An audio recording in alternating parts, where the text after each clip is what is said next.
Hi friends, எல்லோருக்கும் வணக்கம். எல்லோரும் எப்படி இருக்கீங்க? நல்லா இருக்கீங்களா? இன்றைக்கி அந்த கதையோட அடுத்த பகுதி தான் பார்க்க போகிறோம். அதுக்கு முன்னாடி நீங்கள் செய்ய வேண்டிய விஷயம் என்ன அப்படின்னு கேட்டிங்கன்னா, மறக்காமல் நம்ம சேனலை சப்ஸ்கிரைப் பண்ணிக்கோங்க. கீழே இருக்க பெல் பட்டனையும் கிளிக் பண்ணுங்கள். அப்போ தான் நான் போடுற வீடியோஸ் எல்லாமே உடனுக்குடனே உங்களுக்கு நோட்டிஃபிகேஷன் வரும். ஸோ மறக்காமல் சேனலை சப்ஸ்கிரைப் பண்ணிவிட்டு வீடியோ பாருங்கள் ஃப்ரெண்ட்ஸ். வாங்க நம்ம கதைக்குள்ளே போகலாம்.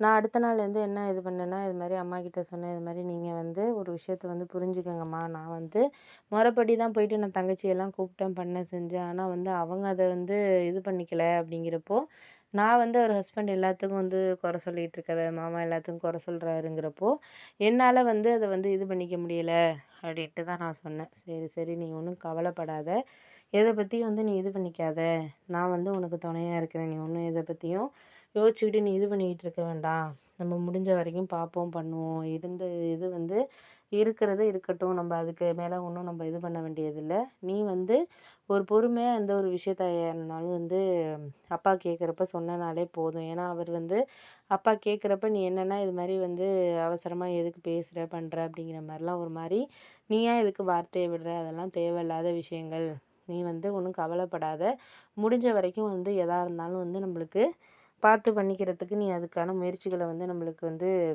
நீ செய்யணும். அதுதான் நான் எதிர்பார்க்குற விஷயம் அப்படின்னோடனே, சரிம்மா நீ ஒன்றும் கவலைப்படாத, நான் முடிஞ்ச வரைக்கும் என்னால் எந்த அளவுக்கு ஒரு எஃபெக்ட் முடியுதோ அந்த அளவுக்கு நான் இது பண்ணுறேம்மா அப்படின்னோடனே, சரி நீ அதை தான் நான் உன்கிட்ட சொல்கிறேன். அது நம்ம குறை சொல்கிறாங்க அப்படின்ட்டு நம்ம எதையும் இது பண்ணக்கூடாது. குறை சொல்கிறது சொல்லிக்கிட்டு தான் இருப்பாங்கங்கிறது தெரியுமா, எனக்கு தெரியாமல் கிடையாது. இருந்தாலும் குறை சொல்கிறத விஷயத்த நீங்கள் மாப்பிள்ளை ஒரு பழம் அதெல்லாம் வாங்கி வச்சு ஒரு தங்கச்சியை நீ இது பண்ண போகிறப்போ அது ஒரு முறையாக கூப்பிடணும். சும்மா போயிட்டு வெளியிலே நின்றுட்டு வாங்கன்னு அவள் சொல்லியிருக்கா. ஆனால் உன் ஹஸ்பண்ட் வராமல் எதுக்கு இருந்தார், அதுதான் இப்போ பிரச்சனைக்கு காரணமே அப்படின்னோடனே, சரி விடுமா, நான் எதுவும் சொல்கிற மாதிரி இல்லை. அவர் ஏதோ ஃபோன் கால் வந்துச்சு, பேசிக்கிட்டு இருந்தார், அதனால அவர் வர முடியாத மாதிரியான ஒரு சூழ்நிலை இருந்துச்சு அப்படின்னோடனே, சரி அதுதான் சொல்கிறீங்க, உன்னை கேட்டால் அவள் சொல்கிறா, அவளை கேட்டால் நீ சொல்கிற, அதனால 2 பேரும் 2 விதமாக பேசிகிட்டு இருக்கீங்க. அதனால 2 பேருக்குமே நான் எதுவும் இப்போதைக்கு என்னால் ஆறுதல் சொல்கிற மாதிரி இல்லைம்மா. ஏன்னா நீங்கள் 2 பேர் பக்கமுமே நான் இப்போதைக்கு பேச முடியாது. ஒருத்தர் பக்கம் பேசுனா ஒருத்தர் சப்போர்ட் பண்ணுறேன்னு நினச்சிக்கிறீங்க. அதனால் நான் என்ன சொல்கிறேன்னா, ஒருத்தருக்கு ஒருத்தர் விட்டு கொடுத்து போங்க. அக்கா தங்கச்சிங்க நீங்கள் ஒருத்தருக்கு ஒருத்தர் விட்டு கொடுத்து போனீங்கன்னா தான் அந்த உறவு எங்களுக்கு அப்புறம் ஒரு பலப்படும். இல்லைன்னா மற்றவங்க சொல்கிறது மாதிரி உங்கள் சித்தப்பா சித்திலாம் சொல்கிற மாதிரி நீ இருக்கிற வரைக்கும் தான் நீ அப்படின்னு சொல்லிட்டு உங்கள் மாமா ஒய்ஃப் எல்லாமே சொல்லுது. அப்படி இருக்கிறப்ப நீங்கள் அப்படி நடந்துக்கிறதுனால தானே அவங்களாம் இந்த மாதிரி சொல்கிறாங்க.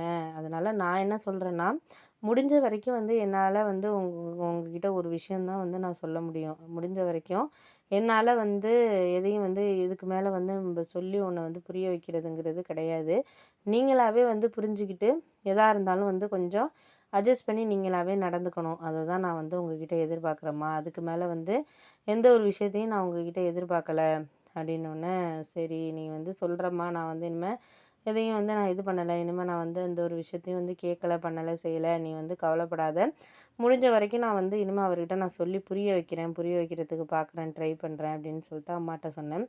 ஆனால் என் மனசுக்குள்ளே இவர் பண்ணதும் தப்புங்கிறது தான் இருக்குது. இருந்தாலும் அம்மாக்கிட்ட நம்ம அவரை விட்டு கொடுத்து பேசியிருந்தோம்னா அவர் அம்மா சொல்கிறது தான் கரெக்ட்டுங்கிற மாதிரி ஆகியிருக்கும். அதனால் நான் சரி இவருக்காக நம்ம சப்போர்ட் பண்ணணும் அப்படிங்கிறதுனால நான் பேசினேன். ஆனால் அவர் ஃபோனை நான் அப்புறம் பேசுகிறேன்னு சொல்லிட்டு உள்ளார வந்திருக்கலாம்.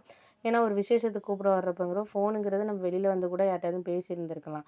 அப்படி இருக்கப்ப வேணுக்குனே இவர் அவாய்ட் பண்ணுற மாதிரி தான் இருந்துச்சு. இருந்தாலும் நான் அவர்கிட்ட நான் சொல்கிறேன்னா, அவர் உடனே சொல்வார், இது மாதிரி உனக்கு உங்கள் அக்கா தங்கச்சி இது பண்ணணும் அப்படிங்கிறது தோணுது. ஆனால் எனக்கு இந்த விஷயத்தில் உனக்கு புரிய மாட்டேங்குது அப்படின்னு சொல்லிட்டு சொன்னோன்னே, சரி ஓகே, நாங்கள் இதுக்கு மேலே எதுவும் பேசிக்கல அப்படின்னு சொல்லிட்டு நான் என் ஹஸ்பண்ட்ட பொறுமையாகவே எடுத்து சொன்னேன். இது மாதிரி நான் உங்ககிட்ட நான் எதுவும் பேசலை, பண்ணலை, என்ன நீங்கள் எந்த ஒரு இதுக்குமே இது பண்ணாதீங்க, முடிஞ்ச வரைக்கும் என்னால் முடிஞ்ச விஷயத்த நான் இது பண்ணிக்கிட்டு இருக்கேன், பாசிட்டிவாக எடுத்துகிட்டு போகிறேன் அப்படின்னு சொல்லிட்டு நான் வேலையை பார்த்தேன். ஆனால் எனக்கு தெரியும் அவர் இந்த மாதிரி நடந்துக்கிட்டதுங்கிறது ஒரு தவறான ஒரு விஷயந்தாங்கிறது எனக்கு தெரியும்.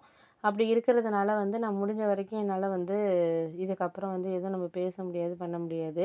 ஒரு சில நேரங்கள்ல வந்து நம்மளுக்கு பாசிட்டிவா எடுத்துகிட்டு போகிறதுக்கா இருக்கட்டும், எதுக்கா இருந்தாலுமே வந்து நம்மளால இவர் வந்து நம்ம சொல்றத கேட்குறோம் அப்படின்னா, அவர் கேட்க மாட்டேங்கிற ஒரு முடிவுல இருக்கிறவரை நம்ம எதுவுமே வந்து வற்புறுத்த முடியாது. வற்புறுத்தணும்னா வந்து தேவையில்லாத பிரச்சனைகள், தேவையில்லாத இதுதான் வரும். அப்படி இருக்கிறதுனால முடிஞ்ச வரைக்கும் நம்மளால எத வந்து பாசிட்டிவா கொண்டுட்டு போக முடியுமோ, அத நம்ம கொண்டுட்டு போறதுங்கிறது தான் நல்லது அப்படிங்கிற மாரி எனக்கு தோணுச்சு.